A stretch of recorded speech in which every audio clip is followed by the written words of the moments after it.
Welcome to a brand new season of TVGP's Critical Misses. I'm your host, Boston, and joining me as always is Moonpier. Hello. We're back for a quick twofer here. We're going to do another cover season. It's been quite a while. I think a little bit longer than I had thought when we were talking about it in the production meeting. If you're not a patron, please join over on the patreon.com/E1M1 or E1M1.cash. Those ones are the numerical digits. $5 a month tier or higher will get you the fly on the wall Critical Misses production meeting. We talk about all the cool stuff we're adding to the. Usually we have one of these meetings, figure out what we're going to do for the next season, add about 5 more seasons, and then take a left turn and decide something completely different. So if you want to take the journey with us, you can do so over there. But it has been a while since we've done a covers season. So basically what we do is we come in here and we pick around 10 songs. And the only restriction is they just got to be a cover. A big song, small song, famous cover, whatever. It doesn't really matter. They just got to be a cover. Yep. And the secret submission of this season as well is can we pick covers that the other person hasn't heard? Right, exactly. Like you're not looking for like the most popular cover of all time. Where it's like, come on, man. I've been listening to that for 15 years. It's that kind of thing of. And additionally, this is only a one-part episode, so if you're watching this on YouTube or you're listening to the audio version of this, the link to the playlist should be in the description here. You listen to it all beforehand, listen to it track by track, whatever you want to do. Search for it track by track if you want, whatever you want to do. But there isn't going to be any break here before we get into it. All right, let's just get into the list here. First track here, Sabrina Carpenter's cover of Chappell Roan's "Good Luck, Babe." This was the genesis for me of this covers track. I was listening to on repeat, which I've done ever since it came out. Chappell Roan's "Good Luck, Babe," one of my favorite songs of all time by anybody. And I saw this BBC Radio 1 performance of Sabrina Carpenter covering this song. I'm not the most versed in Sabrina Carpenter, so I said, okay, well, this is probably a great introduction point for me. And she blows... I know 2 things about her. What's that? She is a former Disney Channel star who has turned into a fully fledged grown-up singer. Right.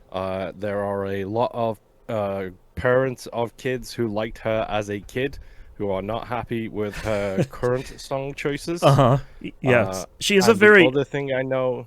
adult catalog, let's say. Yes. Yeah. The other thing I know is the meme about the song where it's trying something in a certain position and it's different every stage performance. Yeah, that's really good. So I do know one of those things. I didn't know the Disney Channel thing, but that's not too surprising. But I really love this version for being very close to the original while still kind of putting her own spin on it, and then somehow delivering this incredible vocal performance sitting down. I don't know how she manages to sing this much while just like chilling, sitting down, not even breaking a sweat. Like I think it was at that moment where I was like, oh dang, okay, she's for real. Like you're okay. You got the stuff.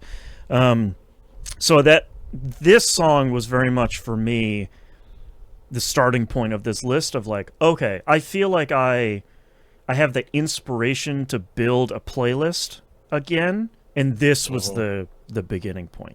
Have you heard the original song? I have not. Okay. I have heard very, very little by Chappell Roan. Okay. I'm aware of the name because it's a very unique name. You've probably heard Pink Pony Club because it's like one of the biggest songs on the planet. If one listened to the radio, then that might be a thing. But true. One does not listen to the radio, True. so therefore, yeah, maybe. The problem I have is there's a lot of songs I have heard that I don't know the name of. We'll get Right. to one later in this, which is like, I know that band. I don't know if I've heard that song before. And as soon as it starts, I was like, oh yeah, I know that song. Right, exactly. Yeah. So what did you think about this cover?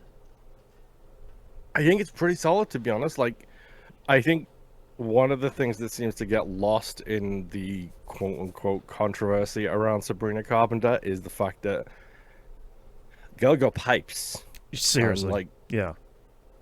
Like, girl can sing, and like that's one of the things that I think is so incredible about this is like her performance is amazing. Yeah. And like you said, like she's just chilling out, it feels like. Yeah. And like delivering this incredible wild vocal performance, just hanging out, just sitting down, chilling. It's like, dang, okay. And honestly, sure. Like it's one of my favorite things. Like, if you're not aware of this, anybody listening, the BBC One Radio Live Lounge is an incredible source of songs and covers and versions that you've never heard before. Yep. Because every time they have like a big star on, they do usually it's an a cappella version or a different version of one of their own songs, and they do a cover. Right. And it is an incredible repository of people you know, people you don't know, performing songs that you had no idea were that good. Yeah. And also like songs that you can tell the artist really loves. It's not just like, sometimes it's fun of like, oh, I picked a cover out of a hat and all right, I'll kind of sing it. It's like, no, these you see it with Triple J a lot too, where it's like these artists genuinely love this song and they're putting their own spin on it in a way that really pays homage to it in a fun way. Next track here is Gillian Welch's cover of Radiohead's Black Star. The live version specifically, because there's like a studio recording of it. I don't think it's as good. I have a huge fondness for Radiohead's Black Star. I think it's one of the most underrated Radiohead songs of all time. It's off of the Bends. It's like a track that most people skip because they don't listen to all of the Bends, which is like a whole criminal thing. That's a whole separate topic. But there's something... We have a season for that. Yeah, yes, exactly. But like there's something so... Radiohead during the Bends, and we'll talk about it here again in a couple of tracks, was so anti-populist and anti-capitalist in a way that they felt concerning, like increasingly crushed by, and that pays off in OK Computer, the one of the most famous albums of the 90s. But you can see the seeds of that being planted here in the Bends. And I think Black Star, to me, is this kind of worrying, concerned track about technology's influence on us as a populace. You see the chorus for that specifically. And I like this cover so much because it's just, they kind of strip it back in an interesting way and just deliver the lyrics so earnestly that I think Radiohead at this point can still lean cheesy in the lyrics. But the delivery of stuff in a track like this, I think really, especially the kind of the combination of both of their voices together, I think kind of elevates a track that I already loved, kind of puts a different, almost country spin on it that I think is really interesting. Is this another track that you maybe aren't familiar with the original? Correct. This is another one of those where I'm just like, yeah, bro, I have no idea. I know the name Radiohead. Obviously, most people know that name. Right. There's a reason why we have a season or two dedicated for it in the to be released schedule, we'll say. Yep. I think it's a good song. Like I like the style of it. Like, I'm not a huge fan of live performances, which is hilarious to me. Like generally speaking, with few exceptions, if you give me an album and a live version of the album, I like the produced version better. Right. But I think this is a pretty solid song, and it does actually make me want to go back and like try and listen to the original and see what that's like. Mm-hmm. Right. Which I think is kind of like a positive of a cover. It's like, okay, dang, I really enjoyed that. Like, what was the original? It's like,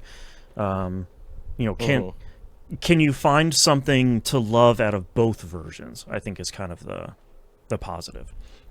Yes. Third track here. Lizzie McAlpin's cover of Wheatus's Teenage Dirtbag, one of the shockingly largest 90s songs. That's probably one of the most annoying songs you've heard in your entire life. But as you can probably assume from both this cover season and last cover season, I love a sad woman singing a song acoustically.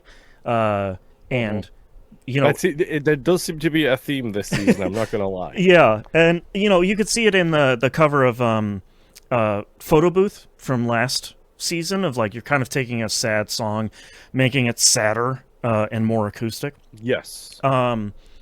I love this cover mostly because I don't really like the original song. And when this came up, I was like, oh, okay, we're going to make a cover of Teenage Dirtbag. Okay, great, let's do it. And like, almost immediately, I was like, dang, she got it. She figured it out. Like, like, her vocal performance on, like, He Drives an I Rock is just like, okay, yes. like, yeah, you nailed it. Okay, great. Yep. You figured it out. I'm gonna. It's a funny thing because I have one of these in my cover season this check out season, next episode, which we'll get to. But I feel like, well, number one of the things that annoys me about the original song is you have a female singer in the band, and yet the guy does the high pitched female version. And I get it. I was going to ask you if this is one that frustrating. you had known, and I would have said dollars to donuts Yes. you hadn't known this song, and I am shocked that you know Teenage Dirtbag. Dude, Teenage Dirtbag is one of the most famous songs of kids of my ilk. Okay. Like, the metalheads of the early new metal scene, like Teenage Dirtbag is right there, kind of thing. Do you agree that it's a fairly annoying song, though? I hate the song. Okay, good. I hate the song so much. I don't vehemently dislike it, but if I listen to it once a decade, that's too often. And I think that's that's my limit, where I'm like, okay, I'm good. So knowing the original, what do you think of this one? I think it's a better version of the song. Because, hands down. And again, I have one in my season, but I think this is a version that suits the lyrics better than Agreed. the original version. And there's a couple of instances of that. There's a Corey Taylor cover of Snuff from his live performance, which I don't know if you've seen that one or not. If you haven't, I might do a late entry here. But I think that is a better version of Snuff because it Snuff by Slipknot, Corey Taylor, Tomato Tomato. Yes, it's a cover with the same lead singer. Don't at me.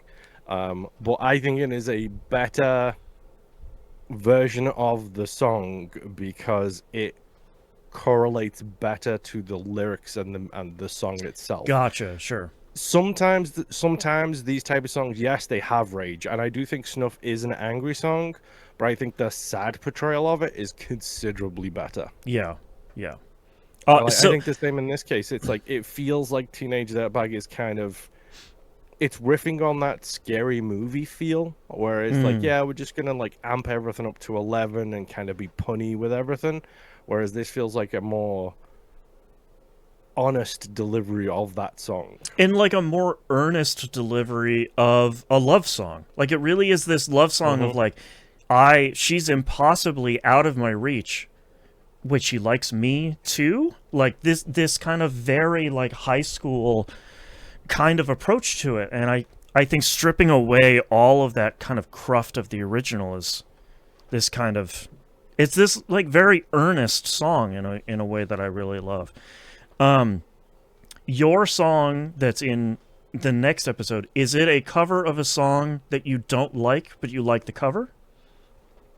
It's both. Okay, I like the original. I think the cover is better. gotcha. Okay.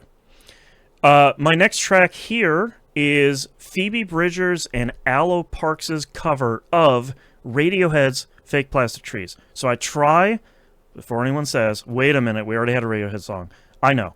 I was originally going to put a Nine Inch Nails song in here, and I kind of don't like the cover, but I kind of really like it, so I'm still holding it off for cover season 3. Potential season 3, yeah. Yeah. And Well, I currently I have 15 tracks on my season 2 list, bro. I need to cut that down. that's right. So like I try not to put two covers that originate from the same artist in the same playlist or season or whatever you want to call it. But there's something about this song that I adore the original. I especially adore the original, how it kind of ramps and ramps and ramps, and then kind of the crescendo of it just explodes and then falls off a cliff at the end, which this I think approaches. But I think the delivery here in this song is the strong suit, where she's just leaning all the way into the emotion of the song. You know, this song specifically is even more anti-capitalist and kind of anti-greed than a lot of the other Radiohead stuff on the Bends. And I think she kind of leans into the vulnerability of the song while I think stripping away some of the teeth of it, but I think that doesn't make this a lesser song for having less bite. I think it just transforms it into something even more vulnerable, which I think is kind of admirable. This was one of the big singles off of the Bends. Was this one that you knew as well? No, I did not know, Okay. because it's Radiohead, and I have almost zero experience with Radiohead, unfortunately. I wasn't sure if this was one of the ones that you heard and you're like, oh, okay, I heard that on the radio in the mid '90s or whatever, but you never knew the name of it. Yeah. Yeah, So, nope, zero. The really funny thing is I think I have the UK version of Radiohead in my list. okay. Um, I was gonna say Radiohead which is so is from the UK, so I'm curious what that I means. know, I know. Like Radiohead made it huge over here. It feels like the band I chose made it very huge in England, but didn't make it big I over see. here. Gotcha. Like, so I'm curious if I have the me personal like kind of thing for that, but we'll get there when we get Yeah, when we'll we get to there the next episode. Yeah. What do you But think yeah, of this no, cover? I had no idea. I liked it. I don't know if they use blue screen or I don't know if they use inserts, but if this was performed in a church, I absolutely adore it, because for those of you who don't know, the reason why churches look and feel the way they do is because they're designed for acoustics. Exactly. Like the whole nature of a church. Yep. So I think the performance is incredible. I love single instrument songs. Yep. Where it's just like, yeah, it's just me with a violin, or it's me and a piano, or it's me and a piece of paper, or whatever the case may be. I love a performance where it's like that kind of feel. Yeah. I agree. I think this is recorded in a church based on how It the song looks is. like it from the video. Yeah. Next track here. I never thought there's only one incredible Led Zeppelin cover out there, and it's Heart's cover of Stairway to Heaven. That's the best one. Nothing will ever top it. All the rest are You bad. might as well add that to the next cover season, bro, because I've probably never heard it. Oh, if you want to see the members, the surviving members of Led Zeppelin openly weeping at a cover of their own song, it's heartbreakingly good. It's not Put it that. on the list, bro. Okay. Is it Hurt? Is it the equivalent of Hurt, where it's just like, yeah, it's not my song no more? Kind of Basically, yeah. And it's like, okay, this other incredibly popular band has taken our song and just killed it. This isn't that cover. If you haven't seen that, go watch that. It's like 11 minutes long. We'll talk about it in the next season too. But this is an artist I don't know anything about, Kyle Ray, covering Led Zeppelin's Going to California. I want to say, I love Going to California. It is not a great song, but it's a Led Zeppelin song I adore. It is not the worst Led Zeppelin song. That's Jamaica. Don't fight me about it. Also, it's not pronounced Dire Maker. They're making fun of Americans. It's pronounced Jamaica. But Going to California is originally a very stripped down song. It's really just a guitar and then the vocals. But it's the strength and the power of that performance sort of elevating semi-cheesy vocals. I'm trying not to be too mean to a song that I really like, but it's a song that's like, it's not the best. We can be mean and love things. We insult each other regularly off microphone. It's not the best song ever written, but there's always been something about this song and this kind of like hyper-specific era of Led Zeppelin that always resonated very strongly with me. But nobody has his voice, so covering these songs straightforward is almost an impossibility. Like, he doesn't even have his voice anymore. It's a problem you run into with Linkin Park and Motorhead as well. Exactly. Like, it's very difficult to cover both of those bands because of the distinctive nature of Lemmy and Chester's voice. Like, exactly. It's almost an impossibility.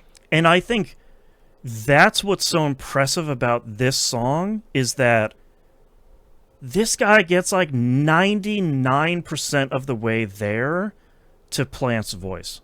And like, I think that alone is so impressive that he said, okay, I'm going to take Going to California, one of the most like demanding vocal performances from him, and I'm just going to kill it.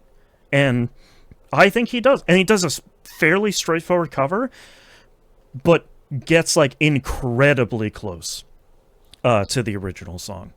Is this a Zeppelin song you know? Yes, this is one of the ones where it's like, I don't think I know this song, and then the second it starts, like, oh yeah, I know this song. Yeah, you hear that guitar, and you're like, oh, okay. Yes, right. And one of these things is the thing that I love about this is it's kind of a country performance version of it. Yep. This is not a direct reimagining. It is a twist and a spin on it from the artist's own perspective, and based on my listening habits, and also a song that I have in my list for the next episode. Oh, exciting! It made me. I love country and metal crossing over. Yes, or country and quote unquote alternative music. Right. Because the lyrics are almost always very similar. They're almost always about the same kind of things or a similar kind of vibe. It's just the instruments are different, and I love hearing them cross over where it's like, yeah, give me a country song sung by a metal band or a metal song sung by a country band. Like, yes, give me all of that, please. Yeah. This is great. I think this is phenomenal. Yeah. And also, like, credit to him and the band and everybody for just attempting it. Like, even if it didn't pay off, like, you at least attempted Going to California, which is, to me, I think, sort of an overlooked.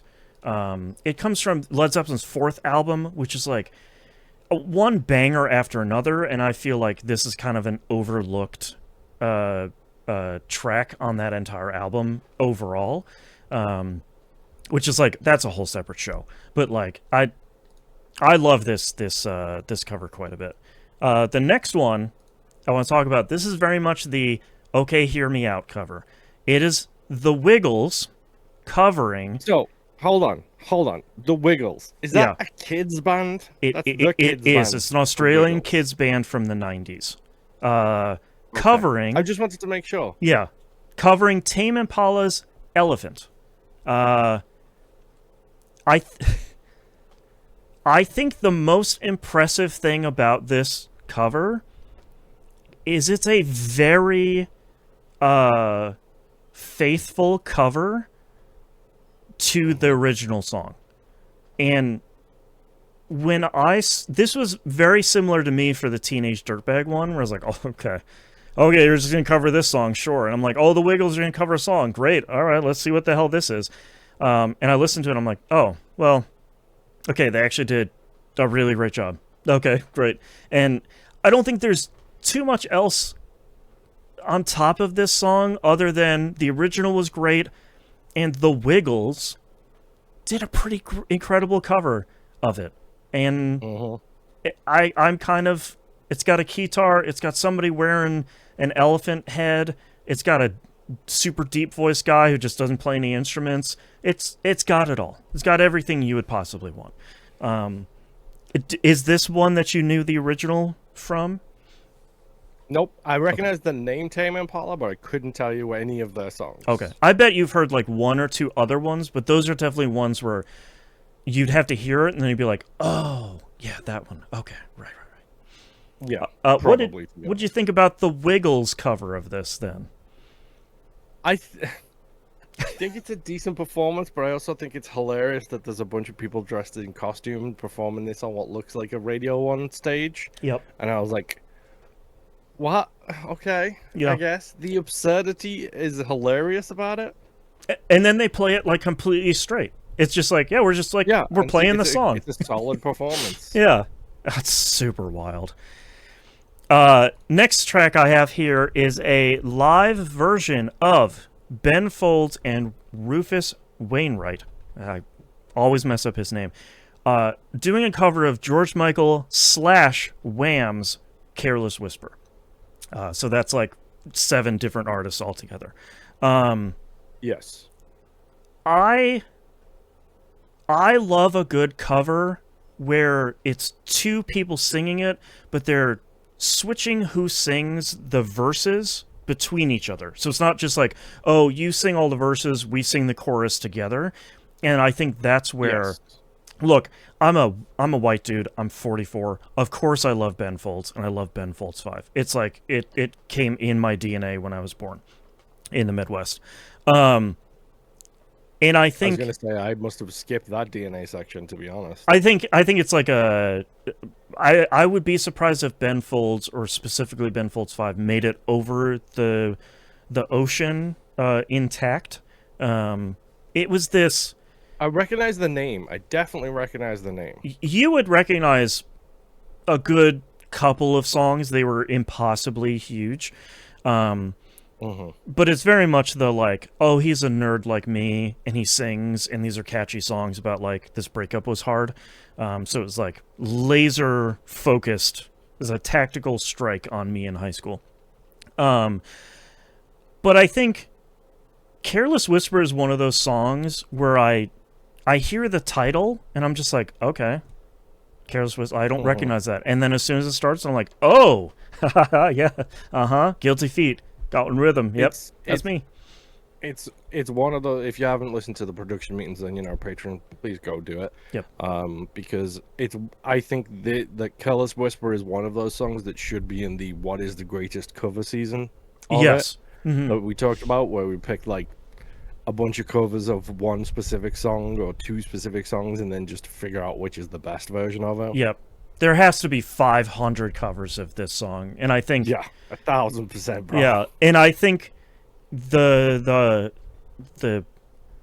double strike of the 2 of them singing the chorus, like one of the strongest choruses of all time, and the 2 of them just nailing it is like, yeah, that makes my brain feel good, man. That's my review of Careless Whisper 2. It's like, yep, makes my brain feel good. I don't know why. Song about cheating. Who cares? It's great. I'm assuming this is the original you have heard before. Yes, I have definitely heard Careless Whisper before. Yeah. I think it's a pretty solid cover. Like, I genuinely do. I think I do prefer other covers, which is what got me thinking, yeah, this is probably one of the ones that's going to be in that like top 5 like cover season Right. essentially. But I do think it's a good cover. I think the performance is good. I like the fact that they have a bit of banter beforehand, Right. which again is a live performance thing. Yep. But I do think there's versions of it that are probably like more. Yeah. Check out a future season. Careless Whisper. Yes. Cover Showdown. Next track here Oh, is a Deftones cover of The Cars Drive. This is a cover that honestly, look, I love Deftones. Obviously because I love new metal. And this is a cover that I think is really interesting. I like the original song quite a bit. It's not like my favorite song of all time. And this one kind of kept coming and going on this playlist a lot because I'm like, I don't know, is it like a little too faithful? Is it a little too weird? Is it a little too cheesy? And I kind of left it on here because I like the Deftones, and it's not. They have done a bunch of great covers in the past, and I think this one is kind of okay, but I think it's this kind of loving tribute to the original track in a way that I think we don't get, and I think it's such a different vocal performance from him in general that yes. I think it's so interesting, like on that level, at the very least. It's funny as well because like I'm pretty sure I've heard the original. Mhm. Deftones is another band that I am completely out the loop on. Very Sure. much like Smashing Pumpkins, like Radiohead. Right. These are bands that Check I'm like, yeah, okay, check out whatever. other future seasons of this show. Yes, because I know that I say that and your heart aches a little bit No, inside. it's just like Um, that's the fun part about introducing people to bands that are so close to you is like you could introduce me to a band that was foundational for you growing up, and it might be somebody I've never mhm. heard of before, or a band that you're like.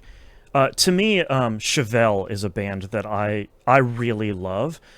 Speaking of kind of new metal and rock, um, Yes, but Chevelle, to me, the like double-edged sword of Chevelle is most everything they've made sounds very similar. They're kind of on the same yes. level their entire career. I love it. They have never put out anything bad, but they're kind of like they're putting out another rock record and it kills. Next record, another rock record, that one kills too. Like they're not doing anything that's uh out of their wheelhouse, album over album. Their most recent like Mars focused one is a little bit further from that, but there's something I respect about like, yep, they're putting in the work and they're putting out music and I love it. I mean, we saw that with the Poets of the Fall season. Yeah, exactly. Like Like clockwork, they're every not three straying years, too here far. comes an album. Yeah, exactly. And I respect artists about that where it's just like, yeah, this is the music we're making. We're making another album. Guess what it sounds like? The last five. Mhm. Yeah, you love it, we love it, let's do it. So what did you think about this cover here? Like you said, I think it's a pretty solid cover. It very much sounds like rather than redefining the original, it sounds like an ode to the original in their own style. Right. Right. I think that's a really good way of putting it. Yeah. Um, Second to last track here, we have Claudio Sanchez of Coheed and Cambria covering Smashing Pumpkins' "Stumbling." Um, I know nobody knows "Stumbling." It's fine. It's like smack dead in the middle of the like wildly produced double album from Smashing Pumpkins, "Melancholy and Infinite Sadness." So like it's a track that is I think a minute and a half long on the original, and it gets skipped over, which I think again is a crime. I think it's one of their best songs. I didn't know until I was looking at the original track of this for production for this show that much like Death Cab for Cuties, I'll Follow You Into the Dark. Stumbling is a demo version of this track that they couldn't nail down in studio, so they just used the demo version of it. I was like, okay, great. Like that hearing the original sounds like that, of this kind of like really stripped down intimate thing. And I think Claudio here, with his incredibly unique and fantastic voice, I think manages to capture the stripped down nature of the original. And part of what I love about Stumbling, I'm just going to take a tangent here. Part of what I love about Stumbling is it's largely a collection of single line stories. So each line is not connected to each other. Each line is its own kind of 6-word story. And I think that lends it to be a little bit weird, but it can also lend some of the lines to be a little bit of a kind of like a gut wrench sort of thing. And I really like his take on this of just, it's him and his guitar playing this song fairly straight, but kind of like putting his own little twist on it here. I'm going to greatly assume you don't know the original of this recording, right? You are correct. Okay. What do you think of this cover then? I think it's pretty solid. I love a good acoustic cover too, just like you. I think he performs it phenomenally well. It's hilarious seeing the YouTube channel I watched this on come up, and it's like, wait, Coheed and Cambria? I was like, okay, I guess that's what we're doing now. Yeah. But it's funny because, like, as much as I like the cover, I like the way he performs it, but in my head, I'm also hearing because I don't know much Smashing Pumpkins, but I do know the sound of Smashing Pumpkins. Right. Like, they have a very distinct sound. Especially his vocal performance. I can hear that in my head, and I'm just like, yeah, this is a Smashing Pumpkins song. It's a pretty solid cover too. Yeah, and part of what I love about the original too is, if you're out there thinking, oh my gosh, Billy Corgan's voice, that's the lead singer of Smashing Pumpkins, is so annoying, you're right. And that's part of the reason why I like his vocal performances, because it's such a unique voice and such a unique vocal performance. And part of what I love about Stumbling is he strips all of that away. That like very nasal, almost whiny performance from him is completely stripped away. And you can tell it's just him in probably a bedroom playing this for the first time and nailing it and saying like, that's the performance, and just having this level of vulnerability that I think you very rarely see from that band overall. Yes. It's so good. I love it. All right, last track here. I had picked this track about a year ago and didn't realize this would actually tie into our previous season here. Sarah Blasco's cover of David Bowie's Life on Mars with a question mark, not the one without a question mark. I can't listen to this song and not cry. I think that's my review of this, is she nailed an impossibly passionate vocal performance on a song that is a stone cold classic from one of the most famous musicians on the planet, and kills it in a way that I just like. My human vocabulary can't do this cover justice. You just have to go listen to it. I'm going to assume that you know the original of this one. Yes, okay. I know the original. I am aware of Bowie David. That's right. Bowie, David. Yes, I'm aware of him. Yeah. I think this is a phenomenal cover. Like, genuinely, this is. It's funny that listening to you talk about this, it's hilarious because there were so many cross correlations that you don't even know based on the next episode as well. Okay, that's exciting. Because there's 2 songs on that I can't listen to without crying as well. Right. So it's like hilarious that we both have these different mixes across the seasons. Yeah. I do think this is a really incredible cover though. Like it's hot. Like if you're gonna cover Bowie, you have to go a different direction. Like you Yeah. can't do an ode to Bowie. Like you Right. can, but the problem is it's only ever going to be an ode to Bowie. Well, he like broke Um, the mold by releasing all of this music. You can't just like do a mhm. straight cover of it because he already did it. Like he has the definitive Yes, version. yes, and like I think her version of it is incredible. The guitar performance, the simplicity of it, I think, gets itself all the way down Yeah. to the core of the song, which I think is really amazingly performed in this version of it too. Yeah. And like recorded well before he passed, but it feels uh like you said, like an ode to him as a musician, and just an incredibly clean vocal performance, especially for a live cover like this. Like just one Mhm. take, just all the way from like the middle of her chest, just destroying this song in the most positive way. I just you can't open a playlist with a showstopper, and to me this is a showstopper of a cover. Yes, it is Yeah. something I am torn about with my season. Is like, how do I end? How do you end it? Yeah. How do you, in the like high fidelity way, how do you craft the perfect playlist? Especially when you have Hmm. a theme like this. Um, but yeah, I that's those are my 10 tracks. I tried to capture as many different facets of a cover and types of covers and ways you can cover a song as as possible while still trying to uh, discover new versions of songs that I love. In one case, hate.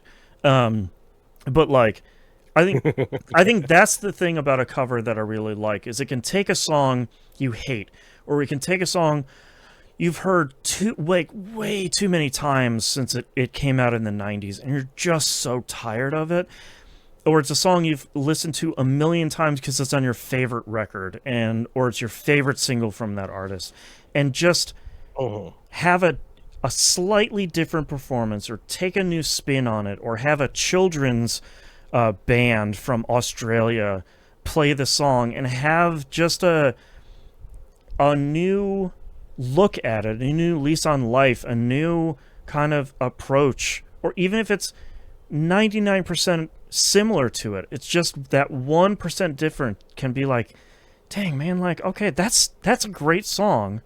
And I love the original. I love how much you love it, and I love your kind of love letter to it. Yeah. Um, what's your what's your favorite track out of these 10? If you could pick one. Hmm. If I had to pick one, I'm gonna go with two. Okay. Second place goes to Teenage Dirtbag. Yeah.